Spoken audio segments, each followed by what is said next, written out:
Let's stop saying that BPD is treatable but not curable. I mean, you can say whatever you want, and seriously, no shade.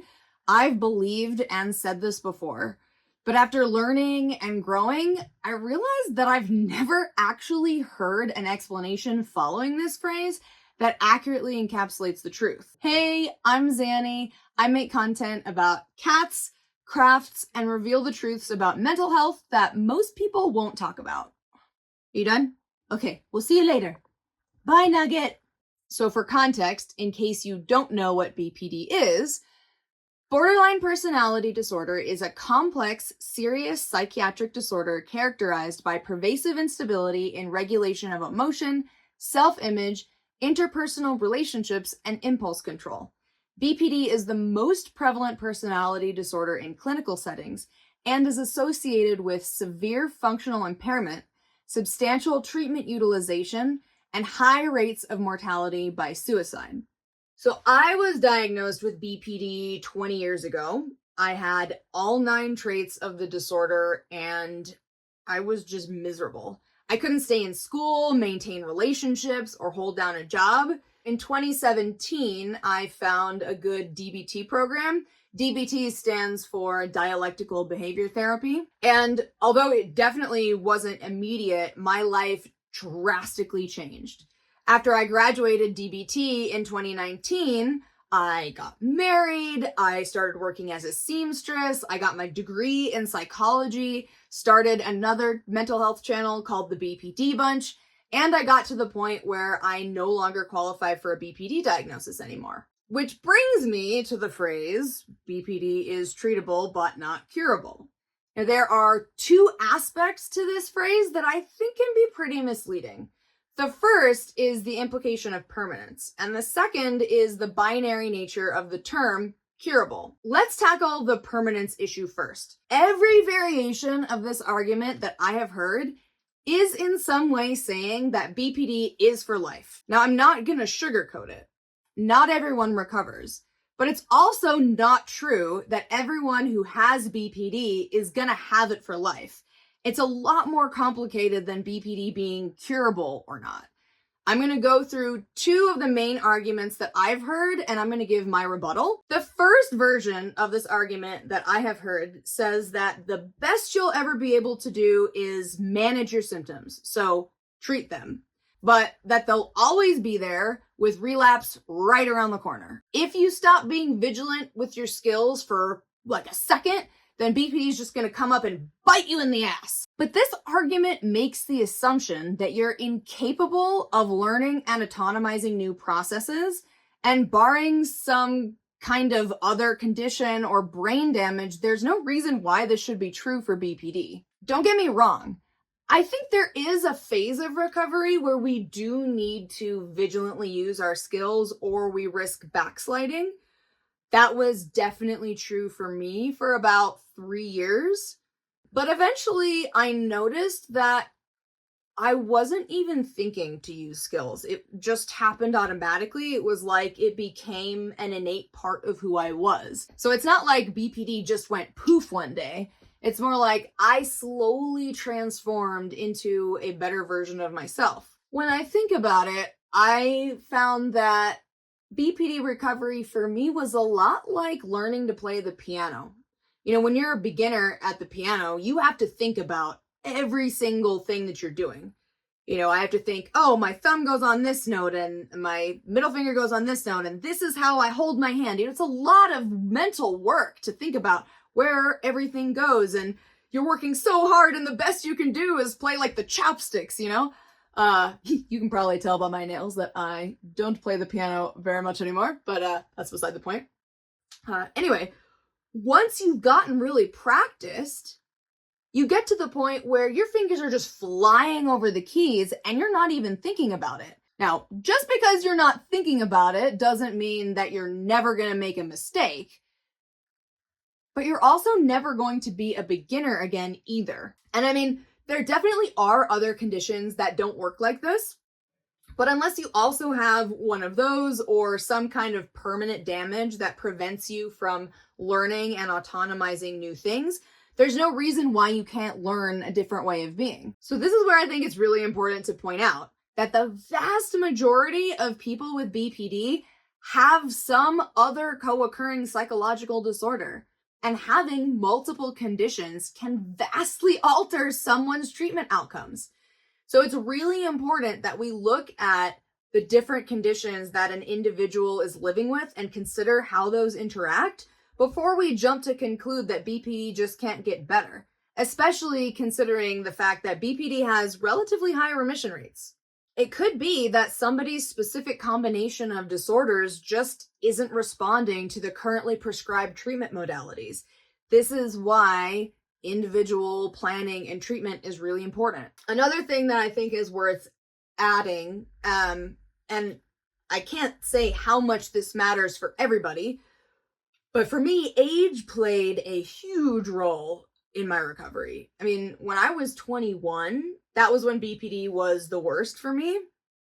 I was in such emotional pain all the time, and I honestly believed that it was going to last forever, that I was never going to get a break. I was deemed treatment resistant by providers because they would teach me stuff and it didn't lead to behavior change. But now that I am older and I look back, I think a big feature of that was more the fact that I was 21 and had BPD, not just that I had BPD and was treatment resistant. I mean, I was convinced that I could reinvent the wheel and do things my own way.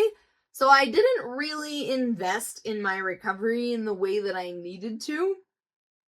Although this is only something I recognize in hindsight. The me of the time would have been offended that you would even question her. To be totally honest with you, I'm not sure how effective things would have been even if I had been more invested, just because of where I was developmentally. I mean, based on my observation of the world, 21 is a really emotional, out of control age for humans in general, let alone having BPD on top of that. By the time I started DBT, I was 28.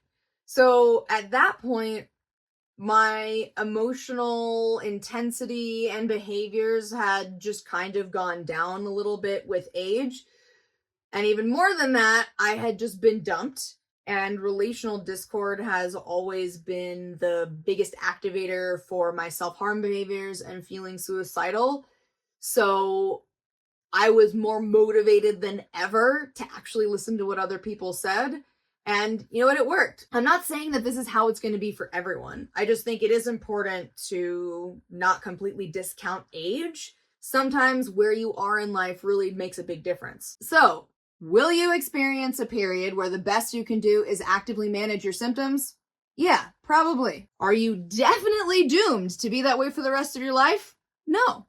Another version of this whole BPD is treatable but not curable argument I've heard says that because BPD is how your brain is wired, even if you get to the point where you're not acting out BPD symptoms anymore, it's still with you forever. Yes, there are certain genetic, biological, and identifiable structural differences associated with developing BPD, but the brain is often more capable of change than you think. So let's talk about neuroplasticity. Neuroplasticity is the brain's ability to form and reorganize synaptic connections, especially in response to learning or experience or following injury. Research has found that people with BPD have noticeable differences in brain areas that are important for managing emotions, understanding social situations, and forming memories. Some of these structures include the amygdala, which is important for processing emotional stimuli, the hippocampus, which is critical for learning and memory formation, and the anterior cingulate cortex, which is involved in emotional processing and cognitive control. So, are there certain brain differences? Yes.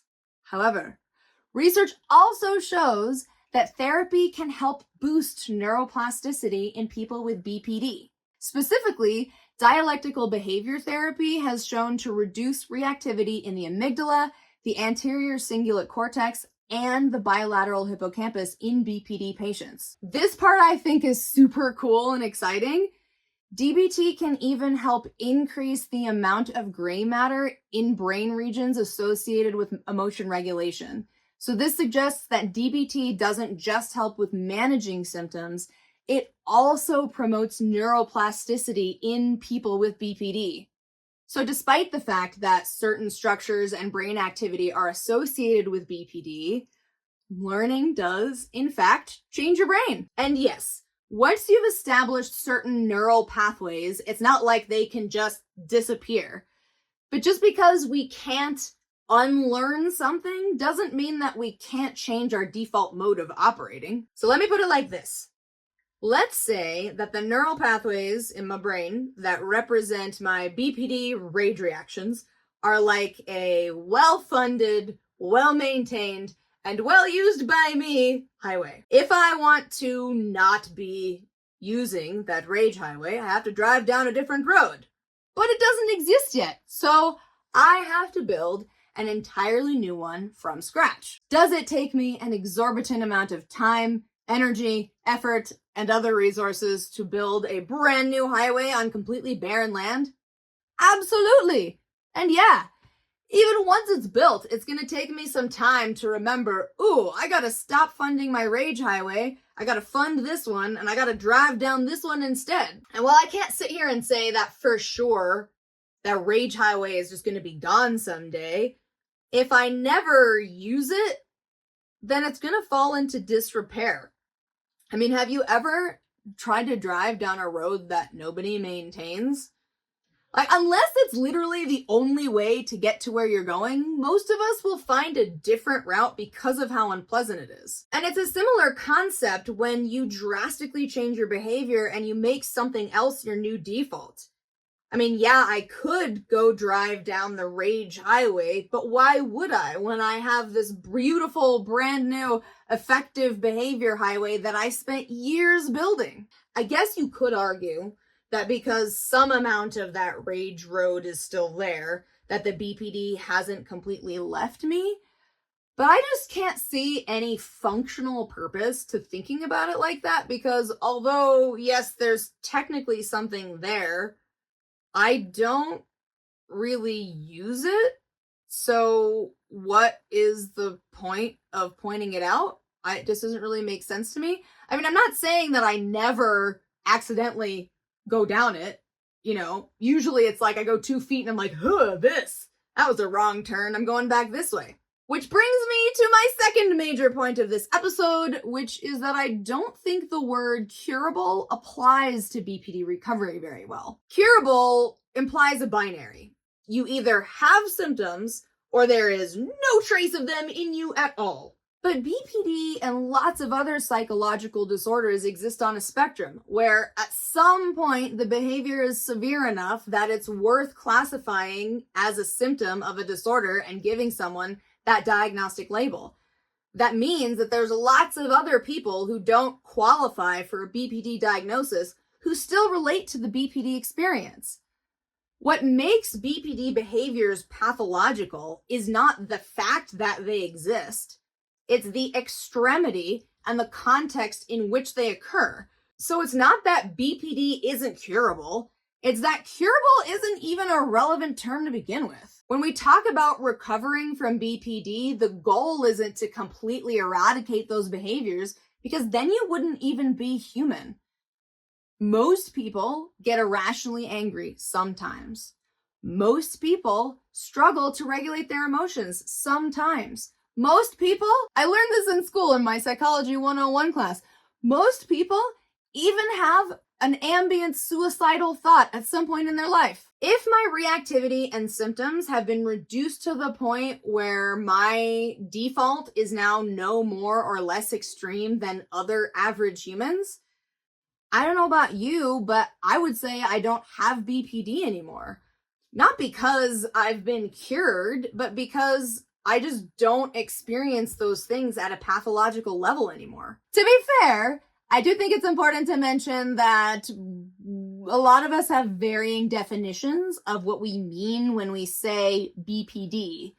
I typically think of BPD as a pathological level of dysfunction associated with the 9 diagnostic criteria This was helpful for me because it helped me to separate out the things that were a problem for myself and others from the, quirky things that just make me unique as a person. It helped me to be clearer about the things about myself that I wanted to change and the things about myself that I needed to accept. So if you define BPD more broadly than I do, and it's effective to keep using that label in your recovery, by all means, go for it. Recovering from BPD is certainly not the same thing as never having had it in the first place, right? Like, we all have memories of being a certain way that the average person just doesn't have. And those memories definitely impact who we are and how we see the world. All I'm saying is that instead of framing our conversations around BPD being curable or not, I think we should focus on recovery as a dynamic process, one that celebrates individual growth and change. Because ultimately, everybody's journey with BPD is going to be different. And there are a lot of different factors that can affect somebody's journey positively or negatively. Really, I just think it's important that we challenge the language that we use, especially when we're describing our own experience, because a lot of the times words will have connotations that we don't realize and that they have a deeper impact on us than we realize. At the beginning of this video, I said that I used to believe this thought, BPD is treatable but not curable. And I think the impact on me that had was because I believed that I could never get to a point of not having BPD in the way that I described it earlier. I think it's one of those things, if you don't think that something is possible, then you're not going to be looking for opportunities to make it true. Now, I can't sit here and tell you how the words you use impact you. That's something that you have to investigate. I think that's really the crux of this for me, is I just think that it's important that we really think about the words we use and what those things imply and how that affects our behavior.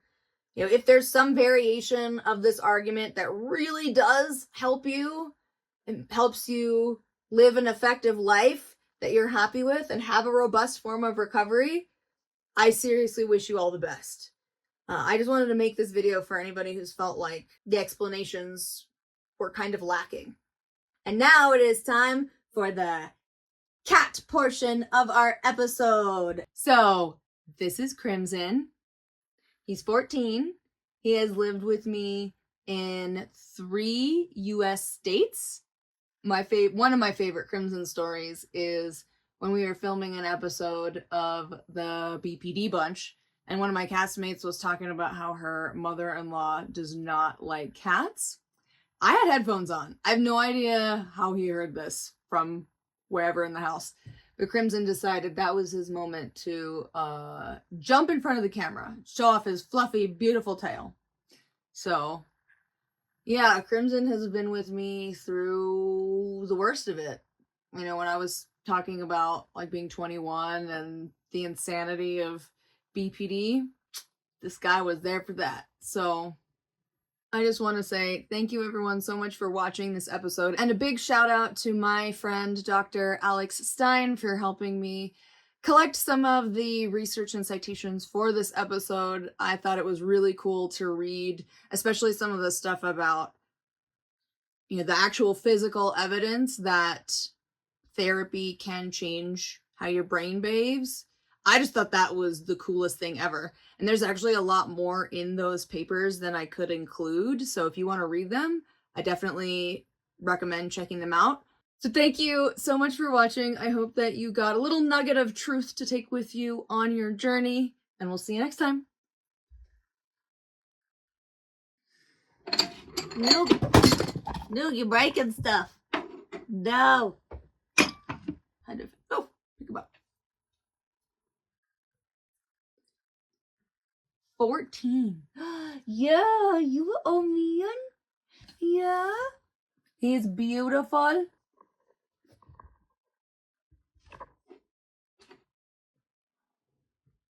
Hi, baby.